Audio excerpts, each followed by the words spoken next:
But that's it. That's Arachnophobia. Patrick, my dear friend, what did you think of Arachnophobia? I like Arachnophobia. Based on your little intro here, it sounds like I enjoyed it a hell of a lot more than you did, even though I don't love it. For me, you compared this to Tremors as like a, ants to a Bug's Life thing, and it was, we debated for a while. I think this is about as good as Tremors. I maybe it should be noted I don't love Tremors the way some people do, but I do like it. And to me, this is just about as good as Tremors. It's no Poltergeist. It's maybe a little bit worse than Gremlins, as far as like that Spielberg produced horror goes. But the humor really worked in the second half. There wasn't much of it in the first half. The second half, I found it to be consistently funny, and a lot of that is because John Goodman's in more of the second half, I think. Yeah. I just love the way he talks. There's like where they're trying to figure out where the nest is. Jeff Daniels is like, it's in the barn. And he's like, no, I don't know about that. They don't usually like going in places like barns. And then Jeff Daniels is like, listen, I saw the web in my barn. And then he just pauses and goes, a web would indicate an arachnoid infestation. Yes, it's just really funny just how he talks. I love it. So I'm a huge John Goodman fan, and this movie got my Goodman fix in. No, I like it. It's a little, I like some of the small town stuff. I think they could have done more with the small town had they not had the big 15-minute Venezuelan opening, because I kind of liked the scenes when it was just like him dealing with this asshole of a, old-fashioned doctor and stuff. And also I will say that Jeff Daniels plays an excellent everyman, but he's like an everyman here with a little sarcastic edge to him, and so I think that makes him kind of an enjoyable character. So yeah, I like the movie. Jim, what about you? Well, I don't love it, but I don't hate it. Again, I don't like it as much as Tremors, to bring up Tremors again. To me, this is just one of those movies that was always playing on, like, cable around, like, 3 in the afternoon. You know what I mean? Like, it was just, like... I never saw it on cable. First time I ever saw it, I was living in Canada, so it wasn't that long ago. Oh, so really? This isn't a movie that I grew up with by any means. Oh, whenever I would see it, it was just always, like, on cable. It was, like, a 3 o'clock in the afternoon movie, because, like... Sure. That was, like, the dip for television right during the day. Now it's just any time of day. Yeah. If it's not on, like, HBO, it's, like, not worth watching for the most part.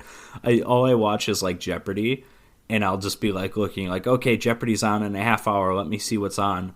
Oh, fucking nothing. And Jeopardy's over. Let me see what's on after Jeopardy. Oh, nothing.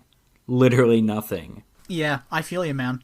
This movie, though, I agree with you in that I wish it had kind of There's a Wheel of Fortune joke in this movie, by the way, speaking of terrible television. Oh, is there? Where he's trying to call, it must be his patient, because he's trying to reach her on the phone, or he's trying to reach someone on the phone, and then he's like, they're not answering the phone, and then I think the sheriff is like, well, hang on, it's Wheel of Fortune time. They always unplug their phones during Wheel of Fortune or something. Oh, that's right. Yeah, it was for the mortician, wasn't it?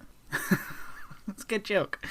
Yeah, with this movie, though, I agree with you. I wish it had kind of opened up at Canaima. I think that would have been a lot more interesting, and it would have been interesting to kind of leave this spider as a mystery, from some far-flung country. And also, a big part of that 15 minutes, that opening 15 minutes, again, however long it was, it's not just establishing the spider, it's establishing Atherton. And at the end of the day, Atherton doesn't mean anything. Yeah, he kind of unceremoniously gets killed, and then it's not really like, is he kind of the reason this all happened? Sort of, maybe. The movie doesn't really pay that off in any significant way. Like, he gets killed, yeah, so do a bunch of people, I don't know. Yeah, and you're right. It spends a lot of time setting up two characters. It sets up Manley and Atherton. And Manley gets killed at the end of that 15 minutes, and you're right, and Atherton isn't in it for the next hour. So, yeah, you're right. It's an odd kind of opening, though it does look beautiful, like all those opening shots of I assume, the Amazon. Yeah, I actually, a couple things to point out about that. First, something about the DVD I rented here or something. It was like way too dark. I had to bump up the brightness on my computer screen, and then it looked beautiful. Like it looked, I was like watching it and I'm like, why is it kind of ugly? And then it's like, let me just adjust my brightness. Oh, it's not ugly. So I don't know what kind of DVD, this is not a great DVD or whatever, but, and then also, I mentioned obviously Spielberg's the producer. The director of this is Frank Marshall, who produced, along with Spielberg and Kathleen Kennedy, a bunch of Spielberg's movies. Frank Marshall produces like Back to the Future, like a lot of that stuff in the 80s. Oh, okay. I think this is his first movie as a director. I'm not 100% sure, but he definitely is trying to do a Spielberg thing, and I think for the most part it works. But he predates Spielberg in beauty shots of helicopters flying over the jungle. This feels like a trial run for Jurassic Park here in this opening. It almost does. I agree. It almost we just need that like John Williams score, though. Yeah, exactly.